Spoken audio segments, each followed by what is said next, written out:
गौतम महाराज बनिया हंस कर बोला, दंडी यह क्यों पूछते हो? क्या धन लेने की इच्छा है? मेरी नाव में लता पत्रा अधिक है।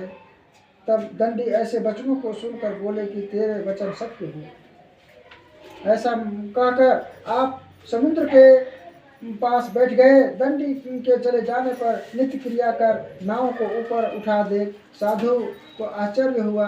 जो ही उसने नाव में लता दी देखा, त्यों ही मूर्छा हो प्राप्त वो भूमि पर गिर गया और सचेत होने से अति चिंता करने लगा। साधु ने दमाद बोला कि व्यर्थ शोक क्यों करते हो? वे ही दंडी महाराज ने श्राप दिया है, वे सब कुछ कर सकते हैं, इसमें संशय नहीं है। इसलिए उन्हीं के शरण में चले, क्योंकि मनोरथ उन्हीं से सिद्ध होगा। साधु दमाद के वचन सुनकर दंडी के पास गया और दंडी को प्रणाम कर भक्ति से देखकर आदर युक्त वचन बोला, जो मैंने आपसे कहा था उस अपराध को क्षमा कीजिए। यह कहकर बारंबार नमस्कार कर शोकाकुल हो गया। तब दंडी उसको रोते हुए देखकर बोले, रोवा मत, मेरे वचन को सुनो। तू मेरी पूजा से सदा मुंह फेर रहा है और तेरी इच्छा से ही दुर्लभ दे तुझे बारंबार दुख मिला।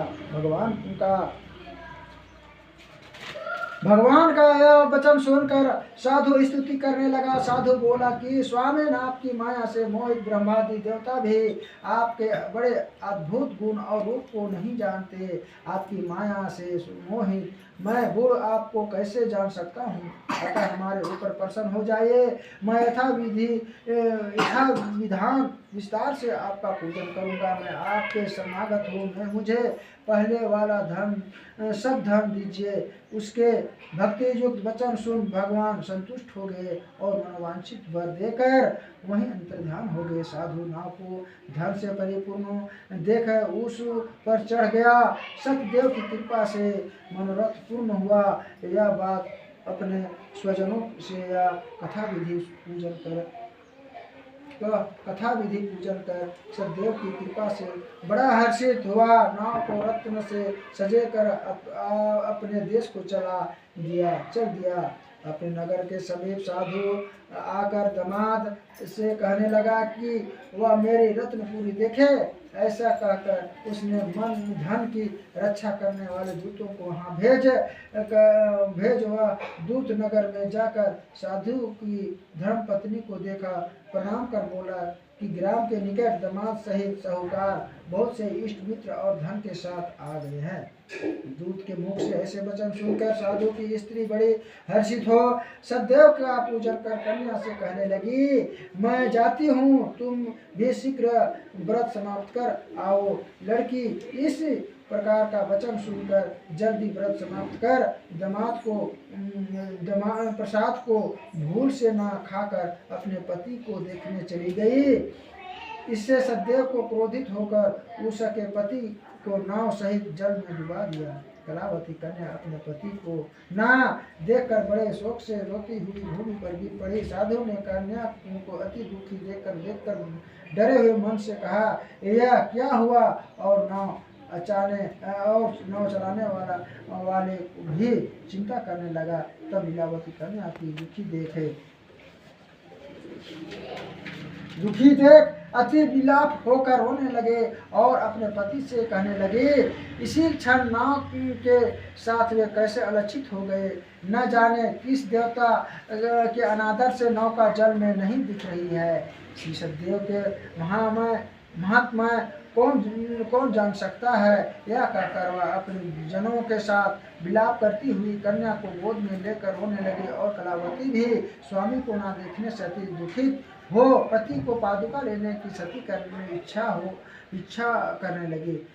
कन्या का यह चरित्र देखकर धर्मज्ञ साधु बनिया स्त्री के साथ अत्यंत शोक से युक्त होकर विचार करने लगा कि मैं सतदेव का माया से बारंबार छल गया हूँ। अब यथा विभव श्री सत्यनारायण का पूजन करूँगा। इस प्रकार सबको बुलाकर कहने लगा और पृथ्वी पर गिरकर साष्टांग दंडवत किया। इसी पर दिनों के पारण करने वाला सत्यनारायण भगवान संतुष्ट हो गए।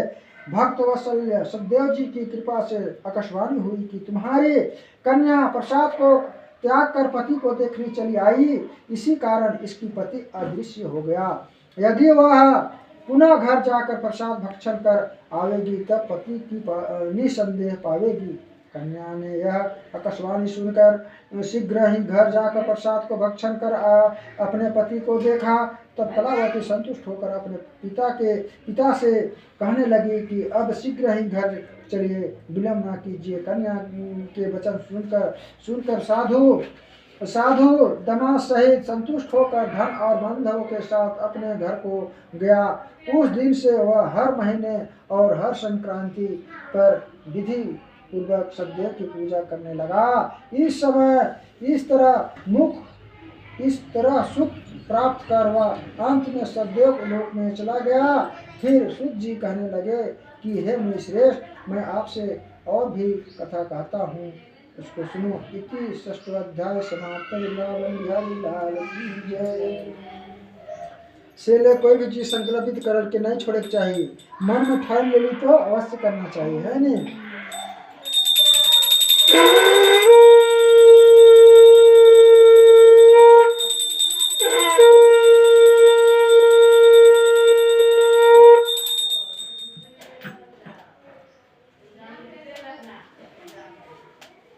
आगे तो हिंदी में सर सब समझाते सेरे नहीं को कहा था नहीं। सब याद जाते हैं तो सब बार हुआ था वही चीजें के सेरे। षष्ठो अध्याय अब सुनिए। सूत जी बोले, प्रजा पालन में तत्पर एक ध्वज राजा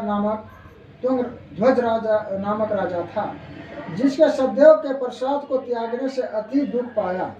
एक दिन उसने वन में जाकर मृगादि अनेक पशुओं को मारा और पीछे आकर वट वृक्ष के नीचे श्री सतदेव भगवान का पूजन देखा, जिसको गोप लोग बंधु बांधव युक्त संतुष्ट चित्त से करते थे। अहंकार से राजा ना वहां गया और ना सतदेव को प्रणाम किया। जब वे गोप राजा को प्रसाद देने गए तो राजा ने प्रसाद नहीं लिया। तब वे गोप वहां प्रसाद को रख कर चले आए। राजा ने प्रसाद को अनादर किया। इस तरह प्रसाद का अनादर करने से अपने अति दुख पाया। उस राजा के 100 पुत्र थे, वे मर गए और धन धान्य भी नष्ट हो गए। राजा का है नहीं, वो घमंड से ही पूजा करे थे, कहीं ना गेलक ना सतदेव भगवान प्रणाम करलक ना प्रसाद खालक, है नहीं।